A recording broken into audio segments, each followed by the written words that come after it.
Kumusta mga kasaliksik? Alam mo ba na mayroong mga bodybuilders na dahil sa nasobrahan sila sa pagpapalaki ng kanilang katawan ay napunta na sa peligro ang kanilang mga buhay. Kaya mula sa bodybuilder na namatay sa pagpapalaki ng katawan hanggang sa dambuhalang lalaki na na-addict sa steroids, ay ito ang 10 bodybuilder na nasobrahan sa kanilang pagpapalaki ng katawan. Kaya kung handa ka nang makilala sila ay simulan na natin. Number 10, Trevor Smith. Sigurado ako na kung makikita mo si Trevor Smith ay akalain mong isa siyang sikat na bodybuilder na sumasali sa mga patimpalak. Ngunit hindi dito naging sikat si Trevor Smith kung saan kahit na mayroon pa siyang malaking pangangatawan ay hindi siya sumasali sa mga contest. Kundi ay gumawa na lamang siya ng business na tinawag niyang Nuclear Nutrition kung saan tinutulungan niya ang ibang mga tao sa pagpapalaki nila ng kanilang mga katawan at sa pagpasok nila sa komunidad ng bodybuilding. Malaking tao si Trevor kung saan ang kanyang height ay lagpas 6 na talampakan at ang kanyang bigat naman ay humigit kumulang 180 kilo. Ngunit ayon sa mga doktor ay sobra na ang mga ehersisyo na ginagawa ni Trevor. At dahil gumagamit pa siya ng steroids para mas lumaki ang kanyang katawan, ay sinasabi nila na magiging dahilan ito ng kanyang pagkamatay na talaga namang nagkatotoo naman noong taong 2004 kung kailan siya pumanaw dulot ng atake sa puso. Number 9, Andrea Manzer. Alam mo ba na hindi lamang ang steroids ang ginagamit ng mga bodybuilders sa pagpapalaki ng kanilang mga katawan, kundi gumagamit din sila ng supplements na tinatawag na diuretics na pag ininom mo ay magiging dahilan para madalas kang umihi at maubos ang tubig sa iyong katawan.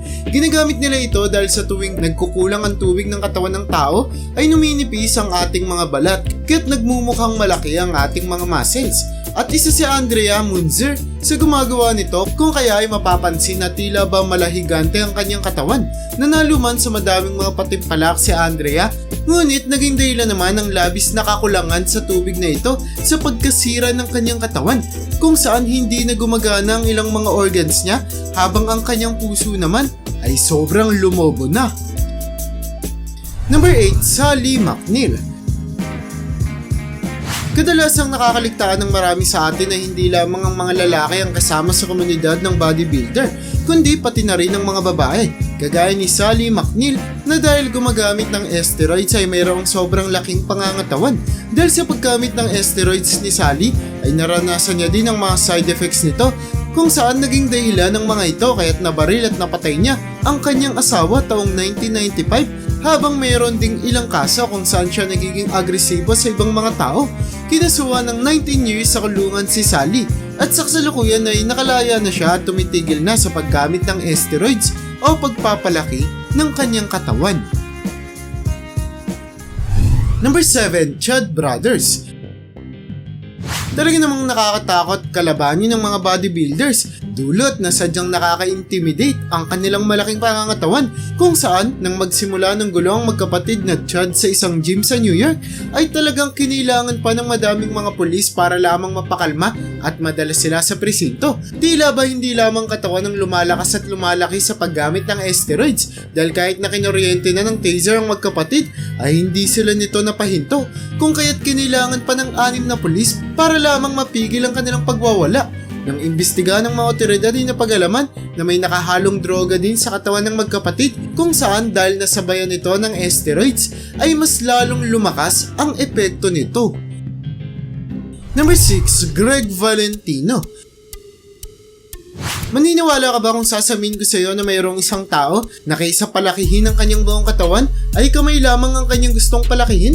Ito si Greg Valentino na dahil hindi na kontento sa nalaki ng kanyang katawan sa pag-ehersisyo lamang ay napagdesisyon ng gumamit ng steroids para mas lumaki ang kanyang mga kamay kung saan umabot pa nga ang sukat ng mga ito sa lapad na 27 pulgada. Tila ba nakalimutan ni Greg Valentino na kailangan niyang gumamit ng iba't ibang karayom sa kanyang pagturok ng steroids kung kaya't madaming mga nana ang naipon sa kanyang mga braso dulot ng bakterya na kinalaunan ay kinailangan pang operahan para lamang maalis na nag-iwan ng malaking peklat sa dambuhalang kamay ni Greg. Number 5, Dean Warmby. Ang kinalakihan ni Dean Warby ay sadyang naiiba sa kinalakihan ng marami sa atin, kung saan ang kanyang pagkabinatay na puno ng kanyang paggamit ng steroids upang mas gumanda at lumaki ang kanyang pangangatawan, kung saan kahit pa na mayroon na siyang napakagandang katawan ay hindi pa rin siya nakontento. Ngunit ang matagal na pagturok ng steroids ay ang naging dahilan para mapunta sa peligro ang buhay ni Dean, kung saan nagkaroon siya ng cancer sa kanyang atay noong 2010 at sa kasamang palad ay namatay naman siya taong 2015. Malaki man ang katawan ni Dean Warby habang siya ay nabubuhay ay mapapansin naman ang kanyang sobrang pagkapayat noong malapit na siyang mawalan ng kanyang buhay. Number 4, Romario Dos Santos Alves. Alam mo ba na mayroong pwedeng iturok sa iyong katawan na kahit pa hindi ka mag-ehersisyo ay magiging dahilan naman para lumaki ng todo ang iyong mga muscles? Ito ay ang Synthol na ginagamit ni Romario Dos Santos Alves, kung kaya't mapapansin ang kaibahan ng kanyang katawan kumpara sa ibang mga bodybuilders. Dahil kaysa magbuhat ng mabibigat na mga barbell ay mas pinili ni Romario na gumamit na lamang ng Synthol para lumaki ang kanyang katawan. Naging grabe ang epekto nito kay Romario, kung saan sobrang nanakit ang kanyang mga muscles dahil sa nabarang mga oil mula sa tinurok na Synthol. Kung kaya't napagdesisyonan pa ng mga doktor na putulin na lamang ang kamay niya upang hindi ito makadisgrasya sa kanyang buhay. Mabuti na lamang at huminto na si Romario sa pagturok ng Synthol, kung kaya't hindi na kinakailangan pang putulin ang kanyang mga kamay, at sa kasalukuyan ay patuloy siya sa kanyang pagbabagong buhay. Number 3, Ruben Arzu.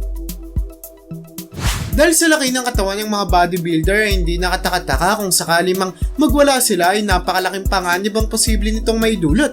Kagaya na lamang ng nangyari matapos magwala si Ruben Arzu sa harap ng bahay ng isang magkarelasyon habang siya ay lulong sa droga, kung saan kahit na agad silang tumawag ng mga pulis para hulihin si Ruben ay nagulpi naman sila nito, kung saan ang lalaki sa magkarelasyon ay nabagok ang ulo habang ang babae naman ay nagkaroon ng sugat sa mukha matapos siyang ibalibag ni Ruben. Sa sobrang lakas ni Ruben ay kinailangan ng 4 na pulis para lamang pigilan siya at 4 na poses para matali ang kanyang mga kamay, kaya't makikita na lang talaga dito kung gaano na lamang kalakas ang isang bodybuilder kung siya ay gumagamit ng pinagbabawal na gamot.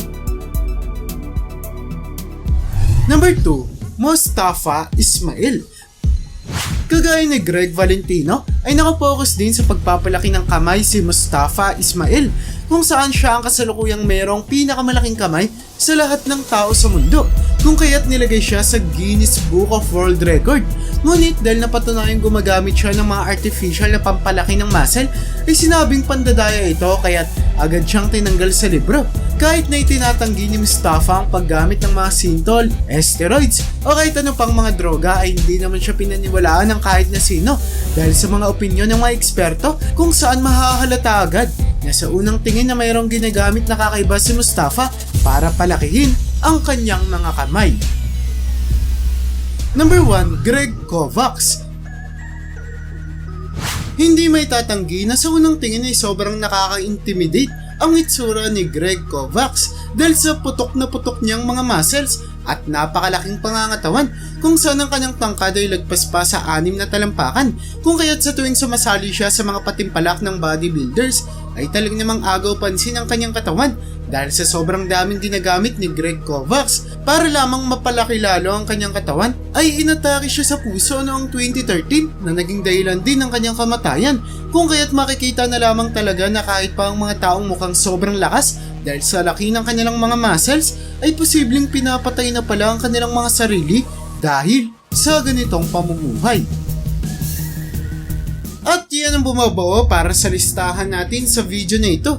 Hindi naman talaga masama ang magkaroon ng pagkakaabalaan o hobby, pero laging tandaan na ang sobra ay masama, tulad ng natunghayan natin sa mga bodybuilder sa ating listahan. Kaya para sa'yo, alin sa mga bodybuilder na ito ang pinakagumulat sa'yo? I-comment mo naman yan sa baba. At hanggang dito na lang muna ang aking bahagi. Hanggang sa muli mga kasaliksik, maraming salamat sa panonood. See you in my next vid.